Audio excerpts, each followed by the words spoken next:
They left him to rot. For 47 days, under the blistering, humid sun of the Louisiana summer, his body lay on the side of a hill, decomposing in plain sight. He was not hidden in a mass grave. He was not lost in a swamp. He was lying just a few hundred yards from the enemy lines, visible to his men, visible to his enemies, and visible to the world. The Confederate sharpshooters used his corpse as bait. Anyone who tried to crawl out to retrieve him, anyone who tried to give him the dignity of a burial, was shot. The smell of his decay drifted over the battlefield, a gruesome, physical reminder of the hatred that fueled the American Civil War. To the Confederates peering over the walls of Port Hudson, that body was a symbol of their victory over a social order they despised. They laughed at it. They desecrated it with their taunts. They wanted the world to see what happened to a black man who dared to pick up a sword and call himself an officer.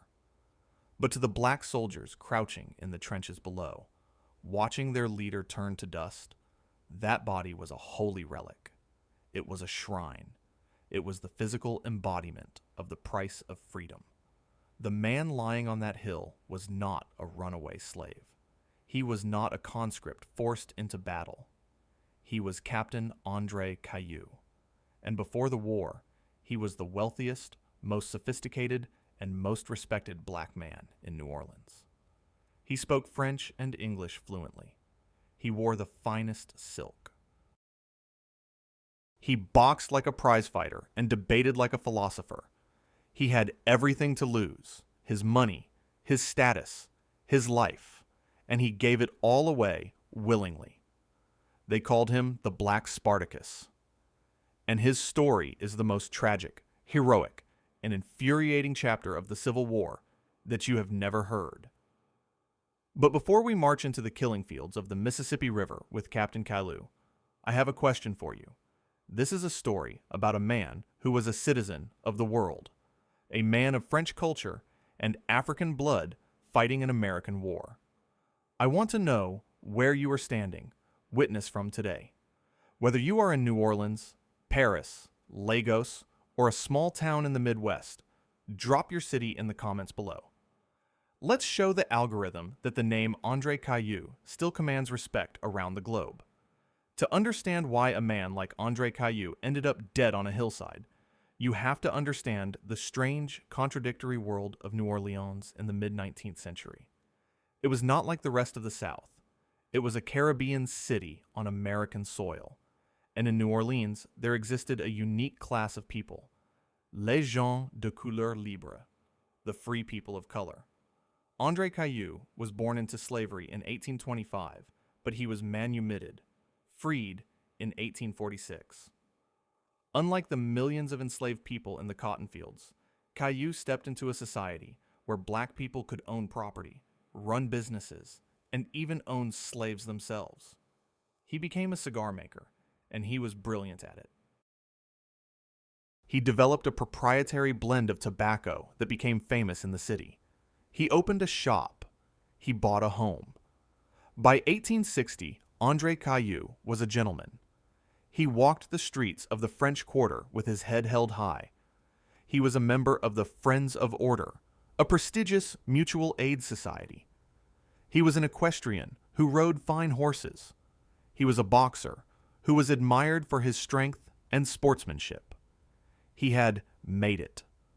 In a country that legally regarded black people as property, Cailloux had carved out a space where he was a king. He could have sat the war out. When the Civil War erupted in 1861, many free black people in New Orleans tried to stay neutral. Some even sided with the Confederacy initially, hoping to protect their property and status. Cailloux could have protected his cigar business. He could have stayed with his wife, Felicie, and his children. He could have lived a long, comfortable life, ignoring the screams coming from the plantations outside the city. But André Cailloux was not a man who could ignore the sound of chains. When the Union Navy captured New Orleans in 1862, the city was thrown into chaos. The Union general, Benjamin the Beast Butler, was desperate for troops to hold the city and push into the interior. He did something that was illegal, radical, and revolutionary. He asked the free black men of New Orleans to enlist. Cailloux was one of the first to step forward. He didn't just join, he recruited. He walked into the halls of the Friends of Order and the streets of the Treme neighborhood. He used his fame, his charisma, and his formidable voice to call up a company of men. They were named Company E of the 1st Louisiana Native Guard. This regiment was unique in American history. It was the first officially sanctioned regiment of the Union Army to have black officers. Cailloux wasn't a sergeant. He was a captain. He wore the shoulder straps. He carried a sword. He commanded men. This was a terrifying sight for the white South. A black man with a gun is a threat. A black man with a rank is a revolution. But the racism Cailloux faced didn't just come from the Confederates. It came from his own side. The Union Army was filled with white officers from the North who held deep, ugly prejudices. They looked at the educated, French-speaking, wealthy black officers of the Native Guard with suspicion and jealousy. They didn't like taking salutes from a Negro. They mocked the Native Guard, calling them the Corps d'Afrique. They gave them terrible equipment and assigned them to manual labor, digging ditches and repairing levees. Cailloux took the insults with a stoic, aristocratic grace. He knew that the only way to silence the critics was in blood. He drilled his men relentlessly. He taught them to march with the precision of the French Foreign Legion. He told them that they were not just fighting for the Union. They were fighting for the vindication of their race. "We are the test," he would tell them. "If we fail, they will say all black men are cowards. If we win, we open the door for millions." In May 1863, the test finally came. The Union Army was trying to seize control of the Mississippi River. To do that, they had to take the Confederate stronghold of Port Hudson. Port Hudson was a fortress built on high bluffs overlooking the river. It was surrounded by swamps, ravines, and a labyrinth of earthworks and trenches manned by desperate, hardened Confederate veterans. It was considered impregnable. The Union commander, General Nathaniel Banks, was a politician, not a soldier. He was incompetent, ambitious, and under pressure to deliver a victory. He decided to launch a massive frontal assault on the fortress, and he decided that the Native Guard, the Black Regiment, would lead the charge on the most difficult sector of the line. The target was a position known as the Citadel, a heavily fortified redoubt bristling with cannons and riflemen. To get to it, the soldiers would have to cross 600 yards of open ground, but it wasn't just ground. It was a nightmare. The terrain was broken by gullies, choked with felled trees, abatis, and flooded with backwater from the river. It was a kill zone. On the night of May 26, 1863, Captain Cailloux gathered his men. He knew what the orders meant. He knew it was a suicide mission. General Banks was using them as cannon fodder, perhaps hoping they would be wiped out so he wouldn't have to deal with the political headache of black officers. Cailloux didn't hide the truth from his company. He stood before them, his dark skin glowing in the firelight, his sword at his side.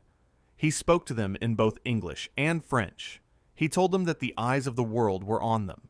He told them that tomorrow they would likely die. "But," he said, "we will die like men." Witnesses reported that Cailloux was in a strange, transcendent mood. He was laughing. He was boasting. He told his friends, "I will show them how a black man can die." He was preparing himself for martyrdom. He knew that his death had to be spectacular. It had to be so brave, so undeniable, that it would burn the lie of black cowardice out of the American soul forever. As the sun rose on May 27th, the mist cleared from the swamps. The guns of Port Hudson fell silent, waiting. The Native Guard formed up in the woods. 1,000 black men, free men of color from New Orleans, standing shoulder to shoulder with escaped slaves from the plantations. The wealthy cigar maker stood next to the field hand. Cailloux drew his sword. He adjusted his sash. He looked at the impregnable walls of the fort, where the Confederate flags waved in the humid breeze. He looked at the 600 yards of death in front of him. He turned to his men. "Suivez-moi," he shouted. "Follow me." The order was given. The line stepped off. And the black Spartacus walked into history. The distance between the edge of the woods and the Confederate walls at Port Hudson was only 600 yards. In peacetime, a man could walk it in a few minutes. On the morning of May 27th, 1863, it was the longest distance in the world. It was a gauntlet of physics and hate designed to turn human bodies into meat. The terrain was a nightmare. The ground was not flat. It was a torture chamber of natural obstacles. There were deep ravines cut by the river backwash, filled with stagnant water and mud that sucked the boots off the soldiers' feet. There were abatis, massive trees felled by the Confederates, their branches sharpened into spears and interlaced to form impenetrable walls of wood. To cross this ground, the soldiers of the Native Guard didn't just have to march. They had to climb, crawl, and swim, and they had to do it while the sky was falling. At 10 Nader a.m., the order came. Captain André Cailloux stepped out of the tree line. He was a striking figure. While his men wore the standard blue wool of the Union, Cailloux's uniform was tailored, his sash was bright crimson, and his sword gleamed in the Louisiana sun. He was making himself a target. He wanted the Confederates to see him.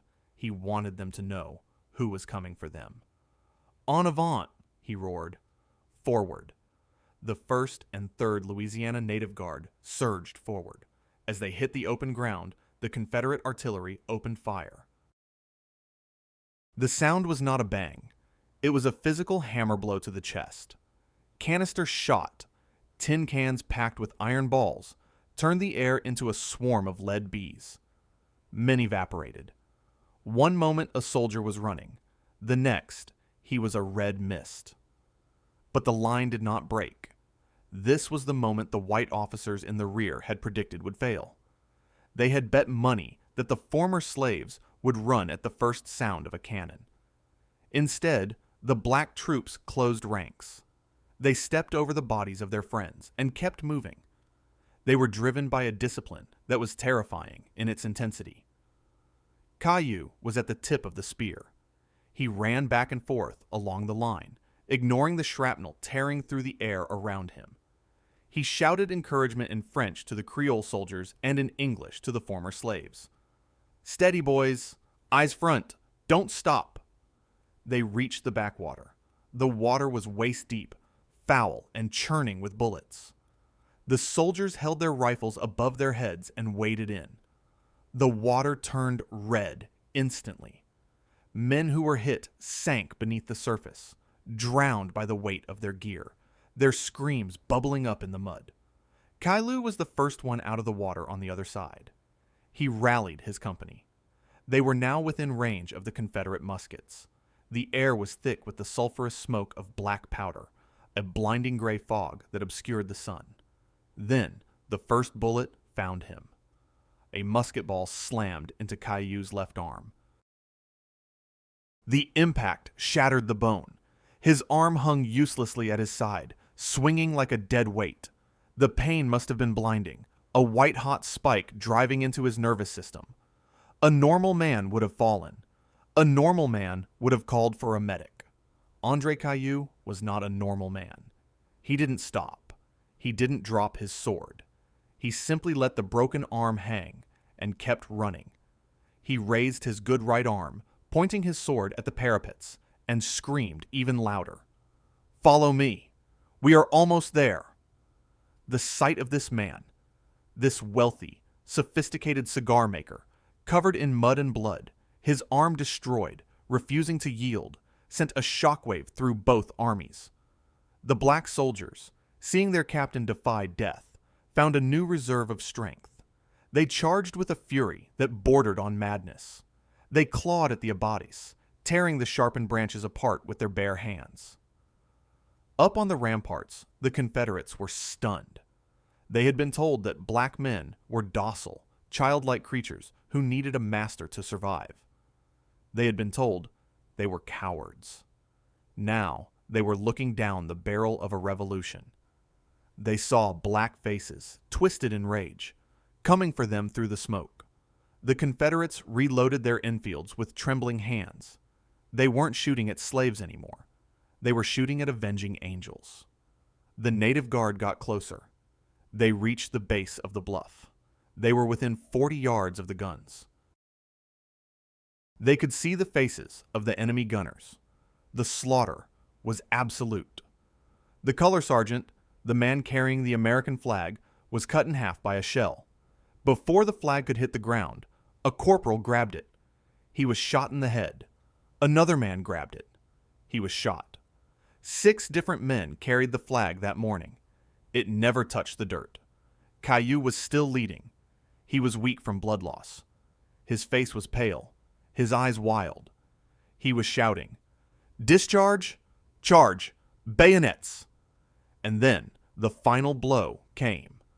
An artillery shell, likely a solid shot or a heavy fragment, struck Captain André Cailloux. It didn't just wound him, it obliterated him. It effectively tore him apart. He fell on the steepest part of the slope, just yards from the enemy trenches. He died facing the enemy, his sword still pointing toward the heart of the Confederacy. With their leader gone and the fire too intense to survive, the attack stalled. The survivors of the Native Guard were forced to retreat. They fell back through the swamp, back through the red water, leaving hundreds of their brothers behind on the slopes. It was a military defeat. General Banks's plan had been a disaster. He had thrown his troops into a meat grinder without proper support. But as the smoke cleared on the afternoon of May 27th, the psychological landscape of the war had changed forever. The white Union officers who had watched the charge through their field glasses were silent. They couldn't make the jokes anymore. They couldn't use the slurs. They had seen the Native Guard march into a fire that would have broken the old guard of Napoleon. A white lieutenant from a New York regiment wrote home, "You have no idea how my prejudices have been swept away. I have seen the Negroes fight, and I will never say a word against them again." Even the Confederates were shaken. They had won the battle, but they had lost their worldview. They had seen black men fight with a courage that matched or exceeded their own, but the tragedy of Captain Cailloux was not over. In fact, the true horror was just beginning. Usually, after a battle, a truce is called. The firing stops. White flags are waved. Both sides send out burial details to collect the wounded and bury the dead. It is a moment of shared humanity in the midst of inhumanity. It is the soldier's code. General Banks asked for a truce. The Confederates granted it. They allowed the Union to collect the white bodies from the field. But when the Union burial parties moved toward the sector where the Native Guard had fallen, the Confederate guns opened fire. The Confederate commander sent a message back. It was cold, brutal, and clear. There would be no truce for the black troops. They were not soldiers. They were property in rebellion. They did not deserve a burial. They deserved to rot.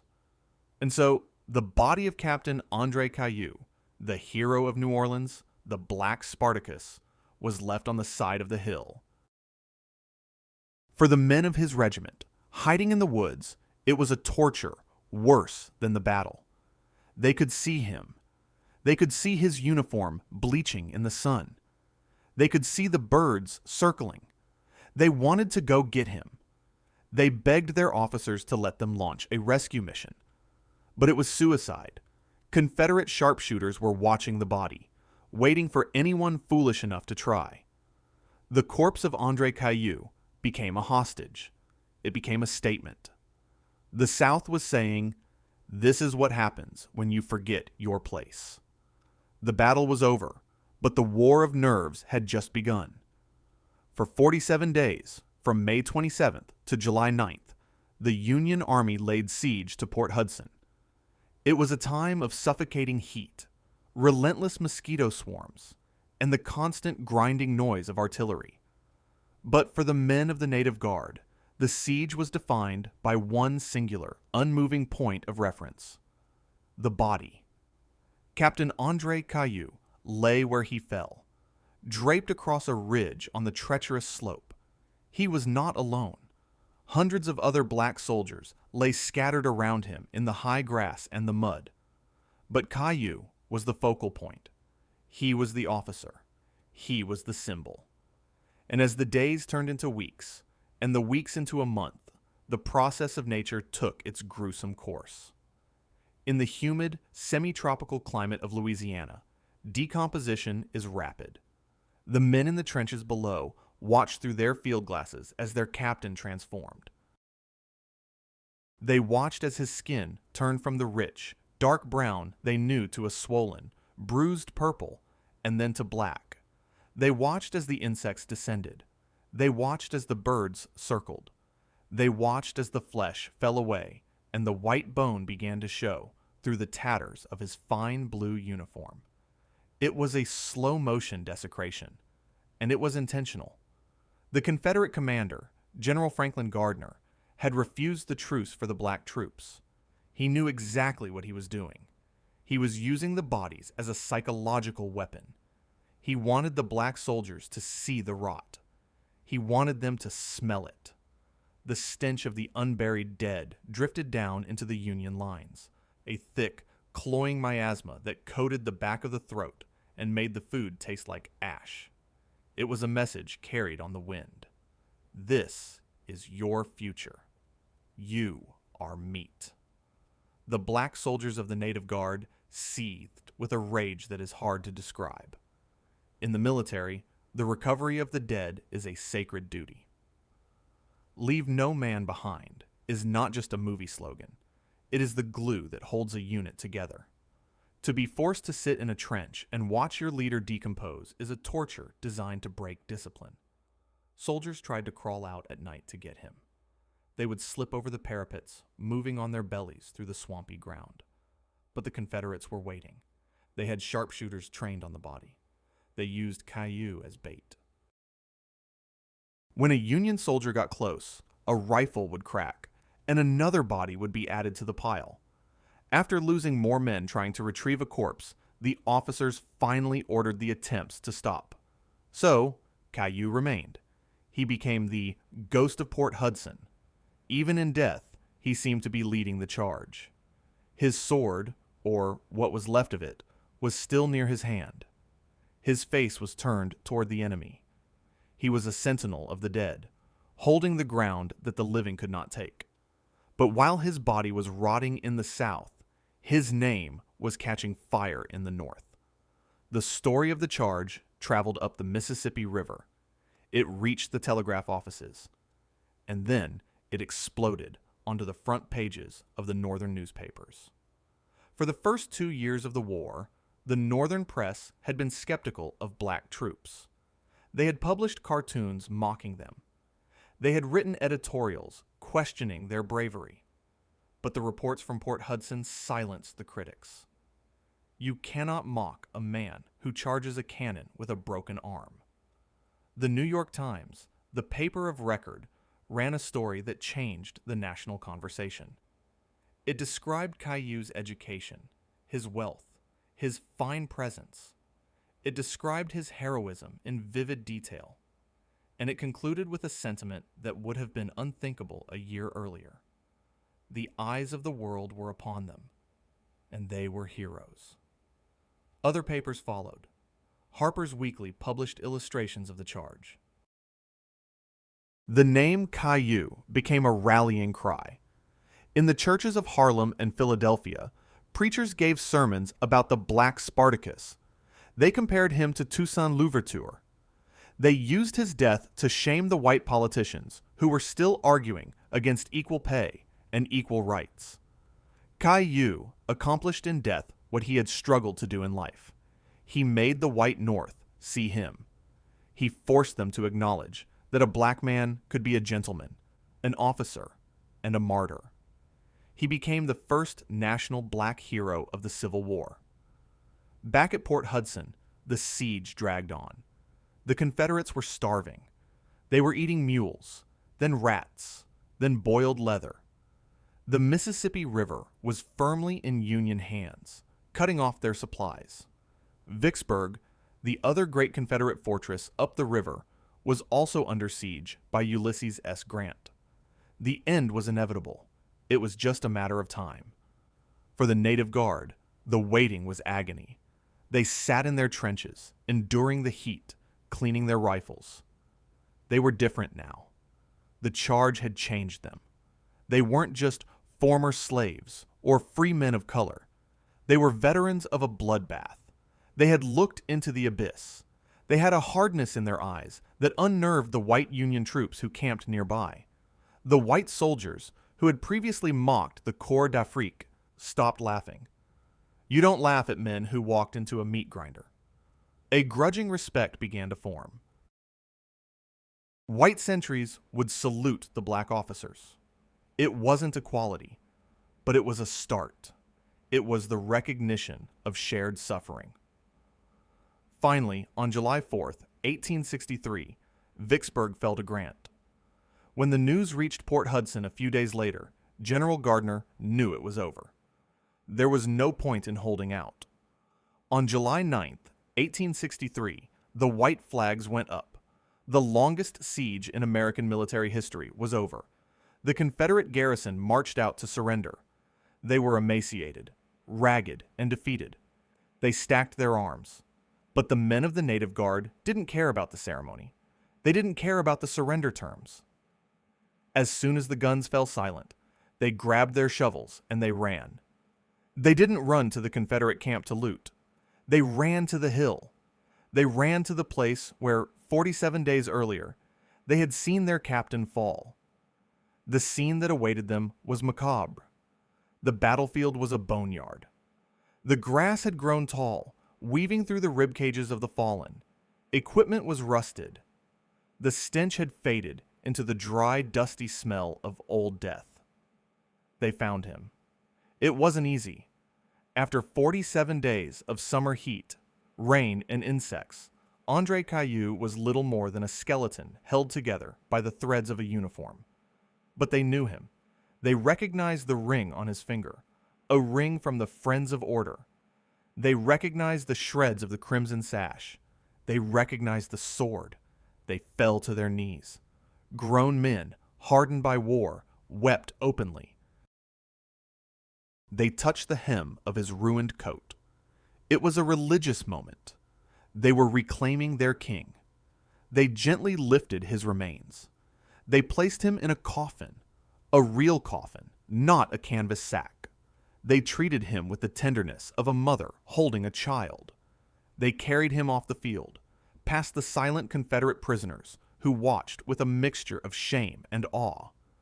The Confederates had tried to turn him into trash. His men turned him into a relic. The body was transported back to New Orleans. And what happened next was the single greatest public demonstration of black power in the history of the South up to that point. André Cailloux was going home. But he wasn't going to have a quiet funeral. He was going to have a state funeral. He was going to have a funeral that would shut down the city of New Orleans and make the ground shake. The black community of New Orleans, the free people of color, and the newly liberated slaves decided to use his burial as a statement. They were going to show the world that they were a people. They were going to show the world that their captain was royalty. In the next block, we will attend that funeral. We will walk the streets of New Orleans in July 1863. We will see the immense crowd, thousands upon thousands, defying the white aristocracy to honor a black soldier. We will see the pageantry, the sorrow, and the defiance. It was not just a burial. It was a political insurrection disguised as a mourning procession. The captain is off the hill. The long wait is over, and the city is holding its breath. July 29th, 1863. The city of New Orleans was sweltering under a heat index that would make a weaker population crumble. The air was thick, heavy with the scent of magnolias and the open sewers of the 19th century. But on this day, there was another scent in the air. the scent of incense, the scent of polished leather, the scent of history burning. The body of Captain André Cailloux had been brought back to the city of his birth. It lay in state in the hall of the Friends of Order, the mutual aid society he had helped lead. The casket was closed. The 47 days on the hillside had done their terrible work. The face that had charmed the salons of the French Quarter was gone, replaced by the grim skull of a martyr. But draped over that coffin was the flag of the United States of America. And resting on top of the flag was his sword, the sword he had pointed at the enemy while his arm hung shattered by his side. What happened next was not just a funeral. It was a mobilization. For centuries, the black people of New Orleans, both the free Creoles and the enslaved, had been forced to walk in the shadows. They stepped off the sidewalk when a white man passed. They lowered their voices. They made themselves small. But on this day, they took the streets. They came by the thousands. The estimates vary, but historians suggest that anywhere from 10 to 20,000 people gathered to say goodbye to the captain.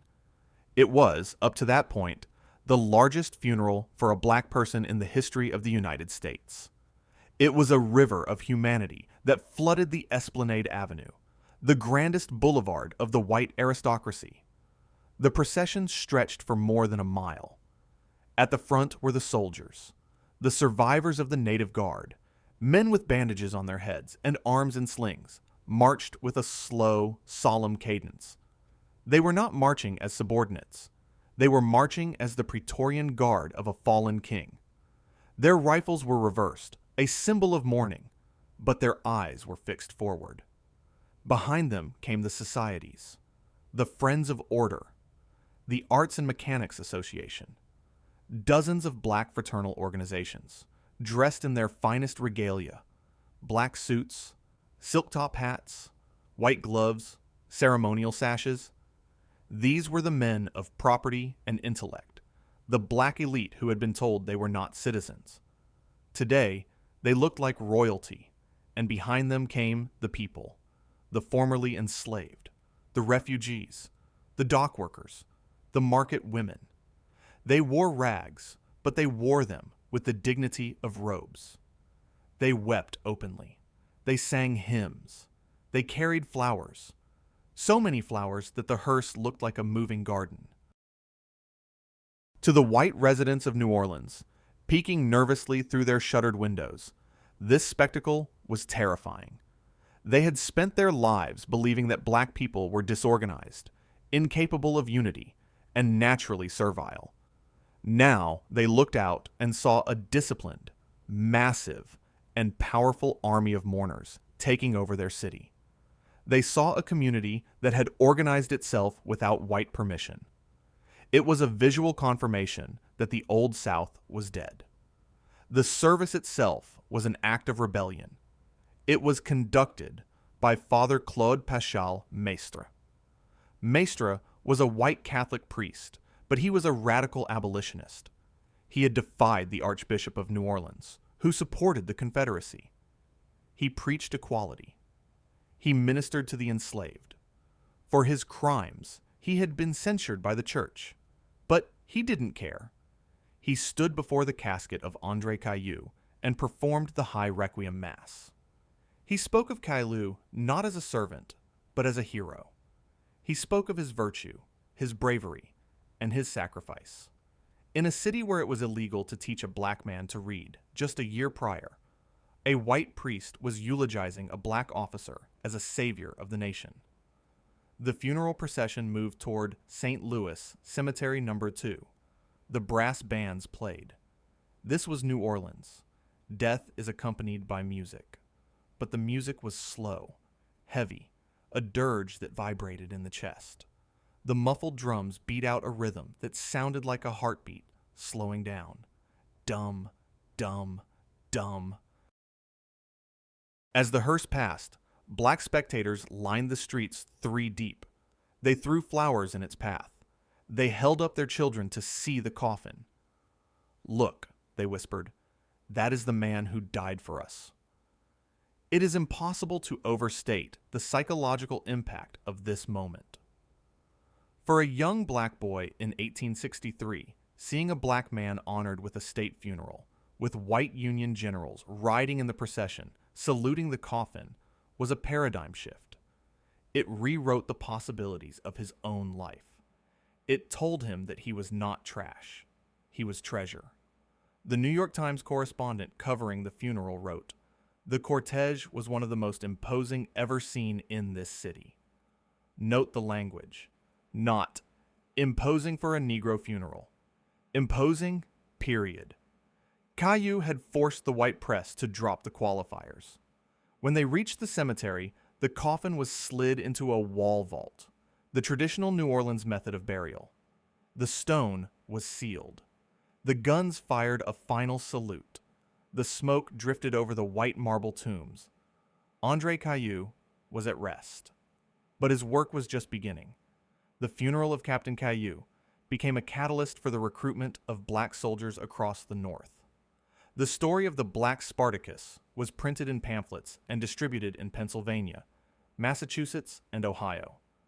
Frederick Douglass used it in his speeches. "Who would be free themselves must strike the blow," he thundered, and then he pointed to the example of Cailloux.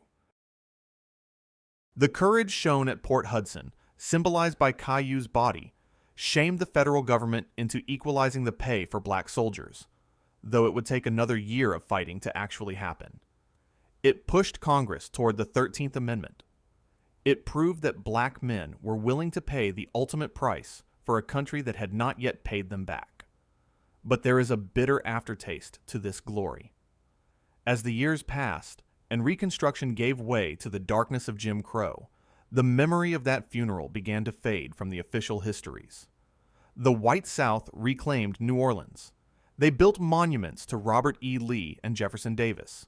They renamed schools. They instituted segregation so strict that a black man could barely walk on Canal Street, let alone lead a parade down it. The tomb of André Cailloux in St. Louis Cemetery No. 2 fell into disrepair. The inscription weathered away. The weeds grew. The hero who had shut down the city was allowed to become anonymous. This was not an accident. It was a strategy. The lost cause narrative, the lie that the Confederacy was a noble endeavor and that slaves were happy, could not coexist with the story of André Cailloux, a wealthy, brilliant black officer who died fighting against the South. That destroyed the entire premise of the Confederate myth. So they erased him. For 100 years, Cailloux was a ghost. He was remembered only by a few historians and the descendants of the Native Guard. The man who had been the most famous black soldier in America became a trivia question. But bones are stubborn things, and the truth, like a river, eventually finds its way back to the surface. In the late 20th century, as the civil rights movement forced a re-examination of American history, scholars began to dust off the old newspapers. They read the accounts of the funeral. They found the location of the grave. They realized that there was a giant sleeping in the wall of St. Louis No. 2. Today, there is a plaque. There are ceremonies, but it is not enough. The name André. Cailloux should be as recognizable as Ulysses S. Grant. His face should be on stamps. His story should be a movie. Because Cailloux represents the ultimate American archetype, the self-made man who sacrifices himself for the greater good. He had the money to buy his way out. He had the status to stay safe. He chose the hill. He chose the bullet. He chose the 47 days of rot. Why? Because he knew that his money meant nothing if his people were in chains. He knew that his freedom was a lie if it wasn't shared. As we leave the cemetery and walk back into the bustling, modern city of New Orleans, we have to carry the weight of that choice. We have to ask ourselves, what are we willing to sacrifice? Cailloux gave his arm, his life, and his body. He let himself be turned into a gruesome spectacle so that we could see the ugly truth of hate. When the last shovel of dirt covered the tomb of Captain Cailloux, The black community of New Orleans held its breath. They had made their statement. They had shown their power. They believed that the sacrifice of their black Spartacus and the hundreds of men who died at Port Hudson had purchased their seat at the table. They believed that the Union, having seen their blood, would now guarantee their rights. They were wrong. The betrayal began not with the Confederates, but with the Union Army itself. General Nathaniel Banks, the incompetent politician general who had sent Cailloux to his death, looked at the funeral procession not with admiration, but with fear. He saw 10,000 organized, defiant black citizens, led by armed black officers, and he saw a threat to his political future. Banks wanted to bring Louisiana back into the Union quickly, and he knew that the white planters would never accept a state where black men held rank and power. So he initiated the Purge. In the months following the capture of Port Hudson, General Banks systematically dismantled the black officer corps of the Native Guard. He couldn't fire them for incompetence. They had just proven themselves the bravest men in the army. So he used humiliation. He convened examining boards designed to fail them on technicalities. He harassed them. He insulted them. He created an environment so hostile that a man of honor could not stay. One by one, the lieutenants and captains who had charged the guns alongside Cailloux were forced to resign. They turned in their swords. They stripped off their shoulder straps. The regiment was renamed the Corps d'Afrique, and white officers were brought in to command the black troops. It was a restoration of the racial order. The message was clear. We want your bodies for the meat grinder, but we do not want your brains for the command tent. But you cannot unring a bell. The black officers who were forced out of the army did not go home and weep. They went home and organized. They took the leadership skills forged in battle and applied them to politics. This was the dawn of radical Reconstruction in Louisiana, a brief, shining moment that is often left out of the history books because it contradicts the narrative of black helplessness. For a few short years, New Orleans became the laboratory of a true multiracial democracy. The veterans of the Native Guard became the founding fathers of this new order. They were men like PBS Pinchback, a former captain who would go on to become the first, and until 1990, the only, black governor of a U.S. state. They registered voters. They wrote a new state constitution that desegregated the schools and the streetcars. They turned the sacrifice of Cailloux into legislation. Imagine the scene in the Mechanics Institute in New Orleans, which served as the temporary state house. Black men, some of them former slaves, sitting in the chairs of power, debating laws, passing budgets, building a world where their children could be free. It was a revolution. It was the America that Cailloux had died for. But every revolution spawns a counter-revolution. The white South had lost the war on the battlefield, but they were determined to win the peace in the streets. They couldn't use the Confederate Army anymore, so they formed paramilitaries. The White League, the Knights of the White Camellia. These weren't just guys in hoods burning crosses in a field. These were organized terrorist armies, often made up of Confederate veterans, armed with rifles and artillery. They declared war on the black government. The tension exploded on July 30th, 1866. It is known as the Mechanics Institute Massacre, but it should be known as a pogrom. A group of black and white Republicans had gathered at the Institute to reconvene the Constitutional Convention. They wanted to enshrine black suffrage, the right to vote, into law. Outside, a mob of white supremacists, aided by the New Orleans Police Department, which was filled with ex-Confederates, gathered. They attacked. It wasn't a riot. It was a slaughter. The police fired into the windows of the meeting hall. When the delegates raised white flags and tried to surrender, they were shot down. When they tried to flee, they were beaten to death with brickbats and fence posts in the street. Over 40 people were killed, and hundreds were wounded. Most were black veterans. Men who had survived the charge at Port Hudson were murdered on the pavement of New Orleans by the very police officers sworn to protect them. The Union troops stationed nearby arrived too late to stop the butchery. General Philip Sheridan, the Union commander, wrote to Washington, "It was no riot. It was an absolute massacre. A murder which the mayor and police of this city perpetrated without the shadow of a necessity." This massacre shocked the North. It proved that the South had not repented. It helped lead to the imposition of military Reconstruction, where the federal government occupied the South with bayonets to protect black rights. For a decade, the Union Army held the line. Black people voted. They held office. They flourished. It seemed for a moment that the blood of the Native Guard had not been spilled in vain. But the clock was ticking. The North was getting tired. The white voters in Ohio and New York were weary of the Negro question. They wanted to move on. They wanted to do business with the South again. And in 1877, the final betrayal occurred. The presidential election of 1876 was deadlocked. To break the tie, a dirty backroom deal was struck. The Republican candidate, Rutherford B. Hayes, was given the presidency. In exchange, he agreed to pull the federal troops out of the South. It was called the Compromise of 1877. To Black America, it was the Great Betrayal. When the last blue-coated soldier marched out of New Orleans, the darkness descended. The White League seized power. The Reconstruction government fell. The Jim Crow laws were written, segregating every aspect of life. The voting rolls were purged. The world that André Cailloux had fought for was dismantled, brick by brick.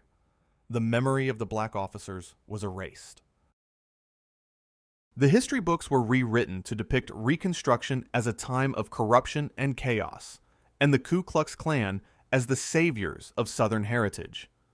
The tomb of André Cailloux in St. Louis Cemetery No. 2 became a lonely place. The parades stopped. The name was whispered, then forgotten. The hero who had charged the guns was replaced in the public imagination by the faithful slave narratives of the lost cause. But here is the thing about seeds. You can bury them, but if they have water, they will grow. The veterans of the Native Guard didn't disappear. They went underground.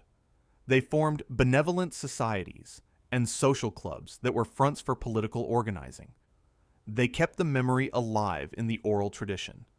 They told their grandsons, "We governed this state once. We commanded armies. We died like men." This underground current of resistance flowed through the decades. It fed the legal challenges of the 1890s. It was a black New Orleanian, Homer Plessy, who challenged segregation in the famous Plessy versus Ferguson case. It fed the jazz musicians who turned pain into art.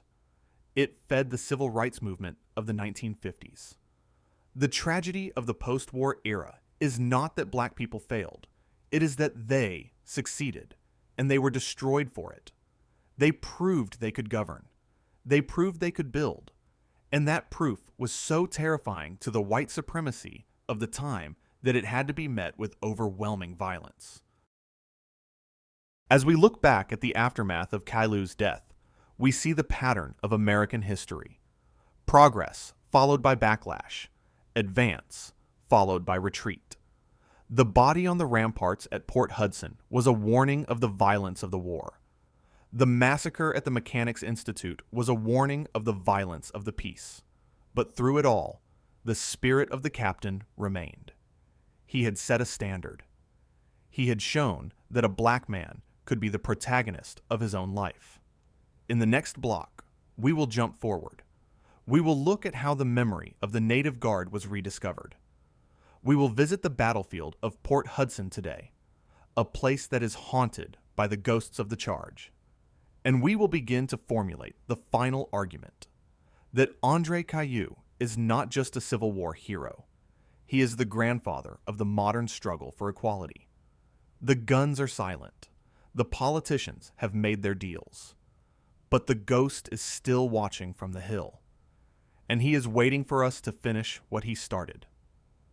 If you drive north from Baton Rouge today, along the winding curves of Highway 61, you will eventually come to the Port Hudson State Historic Site. It is a quiet place. The parking lot is often empty. The wind rustles through the pine trees and the magnolia leaves. There is a museum, a few walking trails, and a series of observation towers overlooking the ravines. It looks like a park. It looks peaceful. But if you step off the trail, if you walk down into the brush where the abattis once stood, the peace evaporates. The ground at Port Hudson feels heavy. It feels charged. It is one of those places on the American map where the veil between the past and the present is paper thin.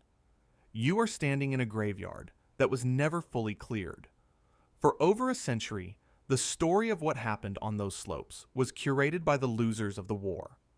The lost cause mythology, which gripped the South and much of the North after Reconstruction, required a specific narrative. It required the Confederate soldiers to be gallant defenders of their homes, and it required the black Union soldiers to be, at best, misguided children, and at worst, savage cowards. To admit that the Louisiana Native Guard had charged with the discipline of Spartans, led by a black captain who died shaking his sword at the enemy, was to admit that the entire racial hierarchy of the South was a lie.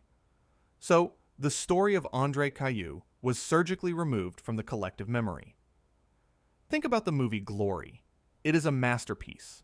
It tells the story of the 54th Massachusetts and their charge on Fort Wagner. It is the movie that taught America that black men fought in the Civil War. But there is a historical injustice in that film's shadow. The charge of the Native Guard at Port Hudson happened 2 months before the charge of the 54th at Fort Wagner. André Cailloux died before Robert Gould Shaw. The black officers of Louisiana were leading men into the fire while the 54th was still training in Redville. Why do we know one story and not the other? Because the story of the 54th is comfortable. It is led by a white officer, Shaw. It fits the white savior trope that Hollywood loves. It shows black men gaining dignity through the guidance of a benevolent white leader. The story of the Louisiana Native Guard is dangerous. It is a story of black men leading themselves. It is a story of black officers commanding troops, making tactical decisions, and dying as leaders. It disrupts the narrative of dependency. It shows that black liberty was not a gift from the North. It was a seizure by the South's own oppressed people. For decades, if you visited Port Hudson, you would hear about the Confederate defenders. You would hear about the starvation and the bravery of the men inside the fort. The men outside, the men who bled into the water of the backwash, were statistical footnotes, but the earth keeps the score. In the late 20th century, archaeologists and historians began to return to the ravines. They found the bullets. They found the belt buckles. They mapped the positions, and they confirmed what the black oral tradition had always known. The fighting in the Native Guard sector was some of the most ferocious of the entire war. They realized that the suicide charge wasn't just a figure of speech. The topography of the attack was insane. To attack the Confederate position, Cailloux's men had to cross ground that was practically a vertical obstacle course under enfilading fire. That they made it as far as they did is a testament to a level of motivation that goes beyond patriotism. It was desperation. It was the knowledge that there was no going back to the cotton field.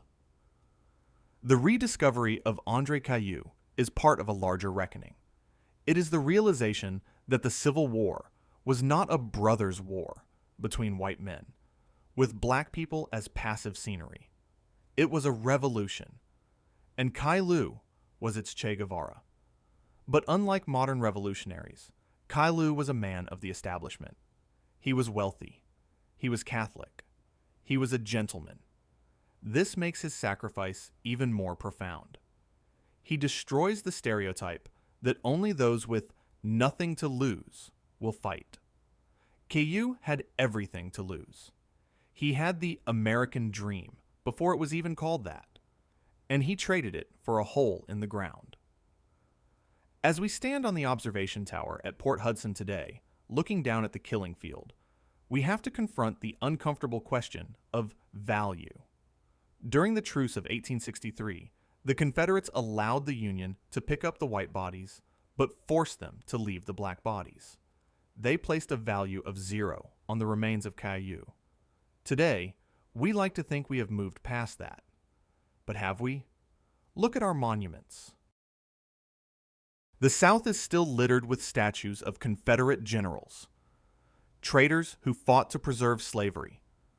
They are on courthouse lawns. They are in town squares. Where are the statues of André Cailloux? Where is the marble column dedicated to the Native Guard? There is a small plaque at Port Hudson. There is a street named after him in New Orleans, a relatively recent addition. But there is no national monument. There is no blockbuster movie. This absence is a continuation of the disrespect shown to his corpse. By failing to elevate him to the pantheon of American heroes, we are implicitly agreeing with the Confederates. He doesn't count. But the tide is turning. The name André Cailloux is being spoken again. In 2015, after the Charleston church shooting, when the debate about the Confederate flag exploded, historians pointed to Cailloux. They said, "You want heritage? This is heritage. This is the man who fought for the true flag." Cailloux is the antidote to the Confederate myth. You cannot wave a Confederate flag and claim it stands for rebellion against tyranny when you know the story of the black officer who charged that flag to crush actual tyranny. He occupies the moral high ground that the lost cause tries to claim. His legacy is also found in the lineage of the black officer.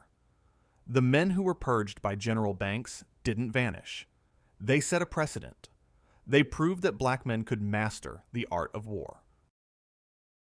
When the Buffalo Soldiers were formed a few years later, the ghost of Cailloux rode with them. When the Tuskegee Airmen took to the skies, they were flying on the updraft of his spirit. When Colin Powell became chairman of the Joint Chiefs of Staff, he was standing on the foundation laid by the cigar maker from New Orleans. Cailloux was the proof of concept. He proved that the phrase black officer was not a contradiction. But perhaps the most haunting part of his legacy is the mystery of the man himself. We have very few words directly from him. We have the accounts of his bravery, his voice, his charisma. But we don't have a manifesto. We have his actions. His action was to step out of the tree line. His action was to keep running with a broken arm. His action was to die facing forward. That is a language that transcends English or French. It is the universal language of resistance. As we prepare to leave Port Hudson, the sun is setting over the Mississippi River. The shadows in the ravines are getting long. The insects are starting to buzz, the same sound that the dying men heard in 1863. It is easy to feel sadness here. It is easy to feel the weight of the waste, the wasted lives, the wasted potential. But we should not feel pity. André Cailloux did not ask for pity. He told his men, "We will die like men." He achieved his objective. He didn't take the fort, but he took the respect of history. He forced the enemy to look him in the eye. He is not a victim. He is a titan who was betrayed by the pygmies around him. We began this journey with a corpse rotting on a hillside. We end it with a spirit that refuses to die. As we walk the streets of modern New Orleans today, amidst the jazz clubs of Frenchman Street and the tourists on Bourbon Street, it is easy to miss the ghosts. The city is a kaleidoscope of culture, food, and music, a place that celebrates life with a ferocity found nowhere else in America. But beneath the pavement, beneath the wrought iron balconies, lies the blood of the Native Guard. The freedom that pulses through this city was paid for, in large part, by the man who walked out of the Treme and into the fire. Captain André Cailloux is the lost father of American liberty. His life forces us to confront the most uncomfortable question of the human experience. What is the price of your soul? Cailloux had a good life. He had the American dream before it was even a concept. He had money. He had respect. He had a family. In a world of chains, he was free. He could have sat in his cigar shop, smoking his own blend, waiting for the war to blow over. He could have collaborated. He could have fled to France. No one would have blamed him. Self-preservation is the strongest instinct in nature. But Cailloux understood a higher law. He understood that freedom is not a possession. It is a relationship. You cannot be truly free if your brother is in chains. You cannot be a king in a kingdom of slaves. He chose to trade his velvet coat for a blue uniform. He chose to trade his safe bed for a muddy trench. He chose to trade his life for a symbol. When he shouted, "Suivez-moi!" Follow me, and ran toward the guns with a shattered arm, he wasn't just leading a company of soldiers. He was leading the entire black race out of the psychological prison of inferiority. He was proving, with his own body, that the capacity for heroism is not determined by the color of the skin, but by the fire in the heart. The Confederates tried to turn him into a joke. They left him to rot to show his worthlessness. But in doing so, they accidentally created a martyr of biblical proportions. They turned a man into a movement. The smell of his decay didn't repel his people. It woke them up. It radicalized a generation. We must also reckon with the debt that the United States owes to this man. The Union Army treated him with suspicion. General Banks used him as cannon fodder. The white officers purged his friends. And yet, without the sacrifice of the Native Guard at Port Hudson, the narrative of the war changes. Port Hudson proved that black men could fight. It gave Lincoln the political capital to push for the 13th Amendment. It paved the way for the 200,000 black soldiers who would eventually join the Union ranks and tip the balance of the war. André Cailloux was the battering ram that broke down the door of the U.S. military. Today, we see his legacy in every black officer who wears a star on their shoulder. We see it in every person who stands up to authority when authority is wrong. We see it in the very existence of a multiracial democracy. But monuments are not enough. Plaques are not enough. The true monument to André Cailloux is memory. For too long, we have allowed the lost cause to dictate our history. We have allowed the statues of Confederate traitors to stand in our squares, while the heroes of the Union, the true patriots, lie in obscure graves. It is time to flip the script. It is time to tear down the myths and build up the truth.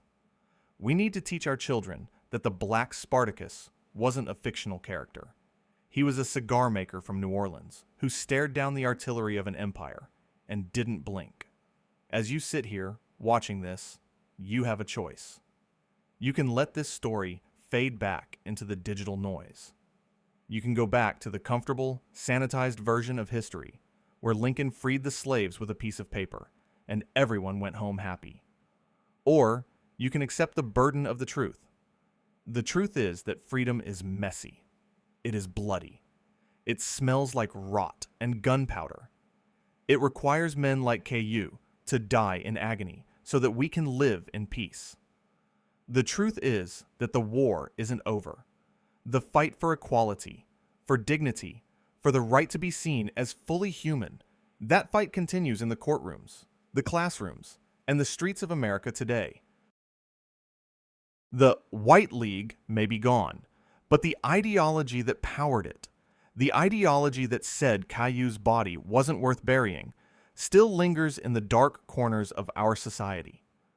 We are the new Native Guard. We are the ones who have to pick up the flag. When Cailloux died, his sword was pointing forward. It never dropped. It is still pointing. It is pointing toward a future where justice is not a dream, but a reality. It is pointing toward a country that finally lives up to the promises it made over his coffin. So, Here are your marching orders. If this story moved you, if you felt the heat of the Louisiana sun and the rage of the injustice, do not keep it to yourself. The algorithm suppresses what it finds uncomfortable. Break the algorithm. Share this video. Send it to a friend who thinks they know the Civil War. Send it to a teacher. Send it to anyone who needs to know that giants walked among us. Tell them about the man who refused to fall back. And finally, I have one last request.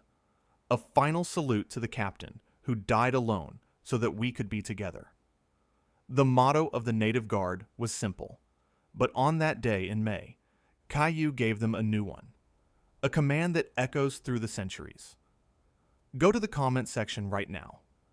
I want you to type the last words he spoke to his men, the words that define leadership, the words that define courage. Type, "Follow me." Let's fill the comments with an army of followers. Let's show the spirit of André Cailloux that he is no longer alone on that hill. Let's show the world that we are ready to follow his example of sacrifice and honor. Captain André Cailloux, 1st Louisiana Native Guard. You have held the line for 160 years. You are relieved. The watch is ours. Thank you for watching. Keep your head high, keep your eyes on the horizon, and never, ever stop charging. Dismissed.